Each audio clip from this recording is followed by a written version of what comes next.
저는 요즘 한 설교자에게 아주 많은 관심을 가지고 있습니다. 바로 지구촌 교회 제4대 목사로 취임한 김우준 목사입니다. 그는 지난 25일, 5월 25일 취임 행사는 했지만 아직 미국 캘리포니아에 있는 딸아이 3명의 학교 문제로 이제 미국에 다시 갔다가 정리하고 그래서 한국으로 돌아와서 본격적인 사역을 할 예정입니다.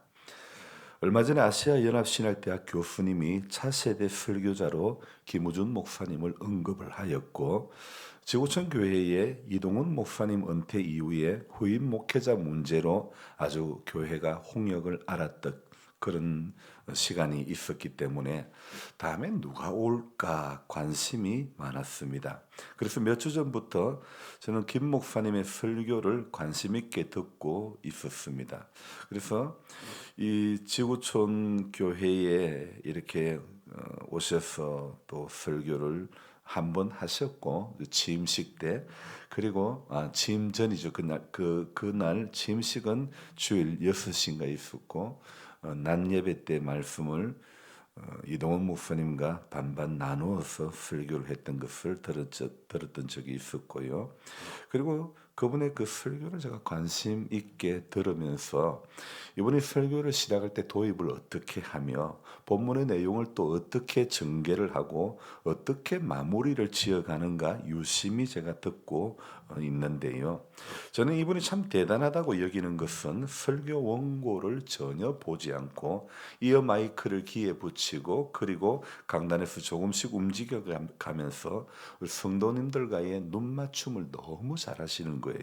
그래서 참 대단하다 이런 생각을 했는데 전체적인 설교 패턴은 이동훈 목사님 스타일이라고 봐도 될 것 같습니다.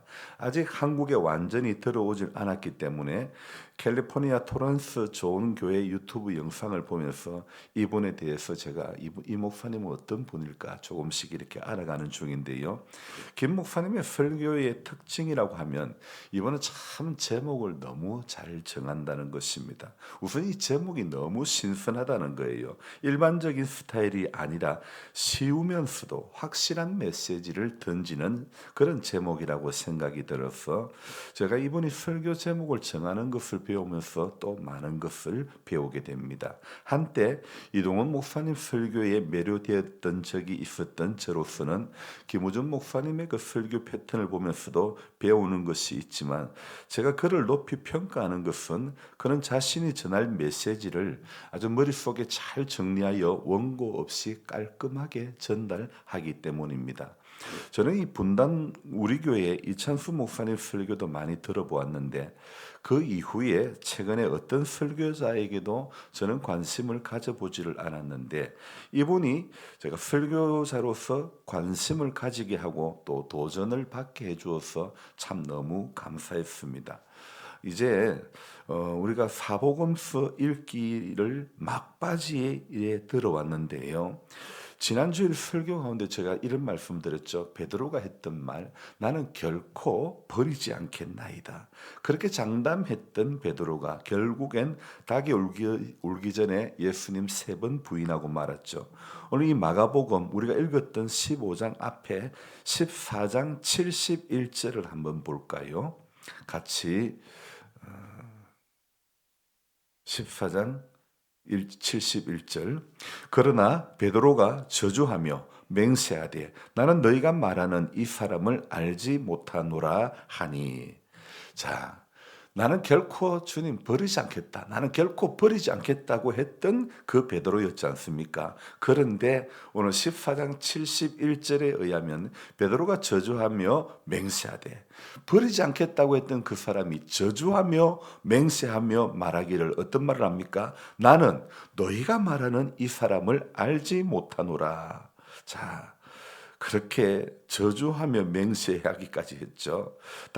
이때 닭이 두 번 울었고 베드로는 예수님께서 자신에게 하셨던 말씀, 곧 닭이 울기 전에 네가 세 번 나를 부인하리라 하심이 기억되어서 그 일을 생각하고 울었더라. 그렇게 72절에 말씀하고 있죠. 자, 그러니까 장담했던 신앙에서 울 수밖에 없는 신앙으로 바뀌어지는 그런 모습을 우리는 보았죠. 이렇게 베드로의 예수 부인 이후에 오늘 본문으로 들어오면 새벽에 15장 1절에 새벽에 대제사장들이 즉시 장로들과 서기관들 곧 온 공회와 더불어 의논하고 예수를 결박하여 끌고 가서 빌라도에게 넘겨주게 됩니다. 자, 이제 빌라도가 신문을 합니다. 2절이죠. 네가 유대인의 왕이냐 이렇게 묻습니다. 예수님께서 대답합니다. 뭐라고 대답하셨죠? 네 말이 옳도다. 그런데 자, 이 이후에 3절 이후로 보면 3절 봅시다. 대제사장들이 여러 가지로 고발하는지라. 사실은요, 대제사장이 원래 고발하는 사람이 아니잖아요. 자, 그런데 여러 가지로 고발하죠. 그런데 이후로 예수님께서는요, 물어도 4절 보니까 빌라도가 또 물어 이르되 아무 대답도 안 하는 거예요. 그러니까 이제는 네가 유대인의 왕이냐 그렇게 물었을 때에 네 말이 옳도다 이 말씀을 하신 이후로는요 아무런 말씀을 하시지 않습니다. 그리고 5절에요 예수께서 다시 아무 말씀으로도 대답하지 아니하시니 빌라도가 놀랍게 여기더라. 자, 주님께서는요 오늘 2절에 빌라도의 질문에만 한마디 짤막하게 대답하고 그 이후로는 침묵으로 계속해서 일관하는 겁니다. 그리고 6절에 보면요. 유대인들에게는요, 명절이 되면 백성들의 요구에 따라 제수 한 명을 놓아주는 그런 전례가 있었던 거예요. 이때 오늘 이 본문에 의하면 사면 대상자는 놓아지게 되는 대상자는 두 명이었죠. 한 사람은 바로 7절 끝에 나오는 바라바라 하는 자였고 또 한 사람은 유대인의 왕 예수이죠. 그런데 사람들은요 누구를 선택합니까? 유대인의 왕 예수가 아닌 바라바를 선택합니다. 여기에서 우리가 오늘 알아야 될 것은요 항상 다수의 선택이 옳은 것만은 아니라는 겁니다. 때로는 다수의 선택, 다수의 결정이 진리와 정의를 배반할 수도 있는 것이죠.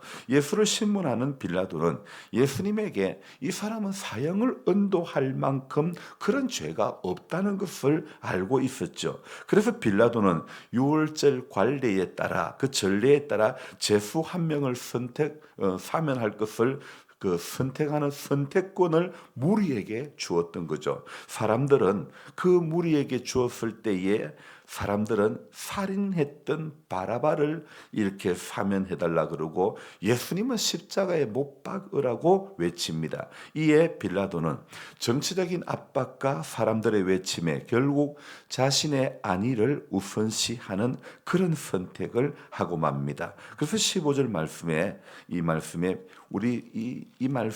바로 빌라도의 심경을 잘 이렇게 나타내고 있는 것이죠. 빌라도가 뭐라고 합니까? 무리에게 만족을 주고자 하여. 빌라도는 무리에게 만족을 주고자 하는 것입니다. 그러니까 다수를 선택하는 것이 진리만은 아닙니다. 다수를 선택하는 것이 진리를 따르는 것이 아니죠. 성도는 다수의 목소리가 커도 다수의 목소리에 붙들릴 것이 아니라 다수를 만족해 하는 오늘 이 빌라도처럼 이런 선택을 할 것이 아니라 진리를 선택하고 정의를 선택해야 하는 것입니다. 그렇다면 우리가 여기서 또 하나 생각해 보아야 할 것이 있습니다. 무리들은 왜 예수님을 사면시켜 달라고 하지 않았고 살인자 바라바를 사면시켜 달라고 놓아 달라고 했을까요? 바라바는 사람까지 죽였는데도 말입니다. 왜 그랬을까요? 그리고 예수님을 신문하는 빌라도도 예수님께서 사형당할 만한 그런 죄를 찾지 못했다고 하지 않았습니까? 그런데 우리가 이런 선택을 한 것은 바로 한 가지 이유라고 생각합니다. 당시 유대인들이 이 무리들이 선택했던 이유는 예수님께서 당시 유대인들이 원했던 왕이 유대인들이 원했던 메시아가 아니었기 때문입니다. 예수님은 빌라도 앞에서 내가 유대인의 왕이냐라는 질문 앞에서 딱 한마디 네 말이 옳도다 이 말만 하시고 침묵하시는데, 당시 유대인들은 그 예수님을 자신들이 원하는 메시아가 아니었기에 바라바를 차라리 놓아달라고 요구를 하는 것입니다. 이 바라바라고 하는 그 사람의 이름의 뜻은요, 아버지의 아들이라는 그런 뜻인데요. 그러니까 유대인들은요, 하나님 아버지의 아들인 예수님이 아닌 다른 아들을 원하는 거죠. 여기서 우리가 또 깨닫게 되는 것은요, 사람들은 진리와 정의가 아닌 내가 원하는 그 무엇을 찾는다는 것입니다. 바로 예수님을 눈앞에 두고도 말입니다. 여러분, 주님 앞에서 중요한 게 무엇입니까? 내가 원하는 주님이 아니라 주님이 원하시는 내가 되어야 되지 않을까요? 여러분, 오늘은 선거가 있는 날입니다. 이 선거도 마찬가지입니다. 내가 원하는 대통령이 아니라 하나님께서 세우시기를 원하시는 대통령이 세워지기를 기도해야 하는 것입니다. 그런데 지금 대부분의 한국 교회는, 목회자는, 성도들은 이미 자기들만의 색깔을 딱 정해놓고, 그리고 색깔이 다르면 완전 원수 죄인 취급하는 거죠. 바라바를 놓아달라는 것과 뭐가 다를까요? 침묵하시는 예수님은 자기들이 원하는 왕이 아니라 생각되어졌기 때문에 그래서 바라바를 놓아달라고 했던 거죠. 그러나 우리가 알아야 할 것은요, 주님의 침묵이 우리를 살린 겁니다. 주님의 그 침묵이 십자가에서 우리를 살리는 진리와 정의의 길, 생명의 길이 된 줄로 믿습니다. 그러므로 우리는 무리에게 만족을 주려는 빌라도의 길을 걸어가면 안 될 것이며, 자기들이 원하는 왕이 아니라고 바라바를 놓아달라고 하는 억지 유대인의 길을 걸어도 안 될 것입니다. 생명의 위협 앞에서도 침묵하며 하늘 아버지의 뜻을 이루시려는 우리 예수님의 선택과 그 예수님의 길을 우리가 오늘도 걸어가야 할 것입니다. 그래서 저와 여러분들이 이날 하루도 살아가면서 내가 원하는 어떤 것이 아니라 주님이 원하시는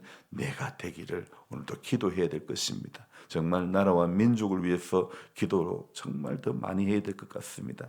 우리는 정말 어려운 가운데 지난 몇 년을 보내왔습니다. 향후 정말 저는 계속해서 기도하는 것은 하나님, 정말 자랑할 만한 대통령 세워지기를 원합니다. 끝까지 자라는 대통령 세워지기를 원합니다. 그런 기도가 저절로 나오는 거예요.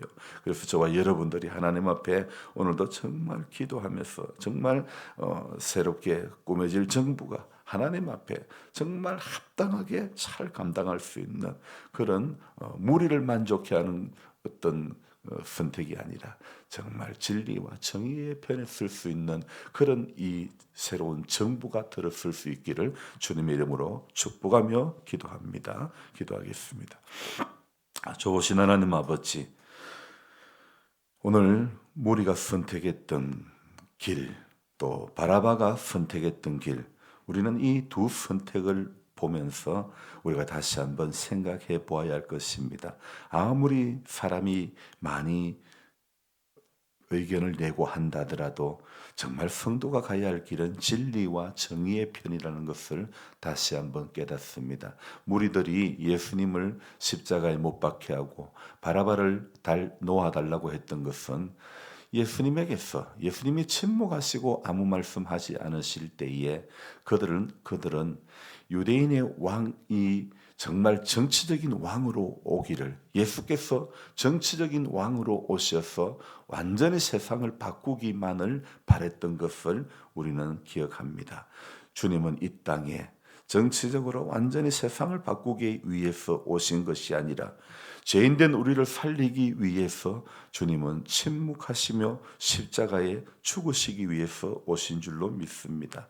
주님의 죽으심이 우리의 사는 길인 줄로 믿습니다. 주님의 죽으심이 우리에게는 생명의 길, 부활의 길, 진리의 길, 정의의 길이 되는 줄로 믿습니다. 그래서 우리는 오늘도 무리를 만족해 하기 위하여 갔던 그 바라바의 길을 걸어가지 않게 해주시고, 또 사람들의 무리로 말미암아 그들이 원했던, 그들만이 꿈꾸었던 예수 왕이 아닌 왕이 아닌 정말 하나님께서 세우시기를 원하셨던, 하나님께서 보내셔서 하나님께서 묵묵히 십자가의 길을 걸어가기를 원하셨던 그 왕을 생각해야 될 유대인들이 그러하지 못했던 모습들을 바라보면서 우리 역시 또 그런 모습으로 살지 않게 될까 두렵습니다. 주님, 우리를 불쌍히 여겨주시고 하나님, 내가 원하는 그 무엇이 아니라 하나님이 원하시는 내가 될 수 있도록,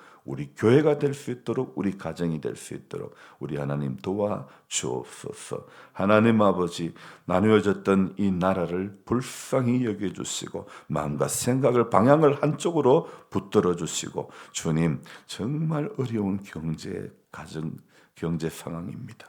자영업자들이 얼마나 힘들고 어려운 가운데 있는지 모릅니다. 저들의 삶의 자리를 하나님께서 불쌍히 여겨주시고 하나님, 숨통을 열어주시고 살 수 있는 길을 열어주시고 회복의 기회를 다시 허락해 주옵소서. 오늘 이 하루도 주님께 부탁드립니다. 예수님의 존귀하신 이름으로 감사하며 기도드리옵나이다. 아멘. 간절한 마음으로 주여 부르고 기도합니다. 주여, 주여, 주여.